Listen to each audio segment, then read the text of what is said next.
According to research from Birmingham University in the UK, your grammatical errors in English are stressing me out. However, I don't think that's true for me because I've been teaching English in Japan for 24 years. So for me, your mistakes are just like water off a duck's back. The research says that if a native speaker of a language hears a grammatical error in their language, then their heartbeat steadies. Naturally, when we are relaxed, our heartbeat goes up and goes down, it fluctuates. But when we feel stress, our heartbeat steadies. So, for native English speakers, when we hear grammatical mistakes in our language, we feel a little stress. And that would be the same for native Japanese speakers. The same thing for every language. According to this research, the research states that the grammatical error sets off the flight or fight response, meaning that the person hearing the mistake wants to fight you or run away from you. So that's not good for a conversation. So it must be best to not make grammatical errors. But that's very, very difficult. To be honest, when a low-level student is talking about their breakfast, the most interesting thing about the things that they're saying are their mistakes. I don't care about their breakfast. But when a high-level student is explaining to me why my breakfast is bad for me, I'm really interested in what they're saying. So their mistakes are less important. What they're telling me is more important.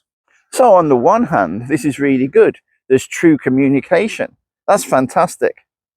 But on the other hand, there is less correction for you to learn from. So you should keep this in mind if you're an intermediate student or a high-level student. How are you going to get the feedback that you want when you're talking about interesting things? You should think about that. What kind of strategies can you have? What kind of strategies can you make? Some students get into really bad habits, like constantly saying, is that okay? Is that okay? Is that okay? That really is annoying to listen to and really stresses out the person that you're talking to. Occasionally saying something like, do you know what I mean? Or does that make sense? That's fine. Occasionally, but not often. Another thing that students often do, which really is stressful for the listener, is to second guess. They're not sure what tense to use or what grammar to use, so they use a variety. They say many different things all at once, and that's super confusing and stressful for the listener. For example, saying, I went to, I have been to, I go to, all in the same sentence. If you've got into that habit, absolutely, you should stop. In this video, I'm not trying to worry you about making mistakes in English. I want you to make mistakes in English, and I want you to learn from those mistakes. Think about how you can learn from your mistakes and how you can level up your grammar. For me, fluency is always going to be more important than grammar, but grammar is a close second. So how are you going to improve your grammar to make your English better, while still being fluent in the language and happy to speak? Think about that. What are you going to do? How are you going to improve? It's important.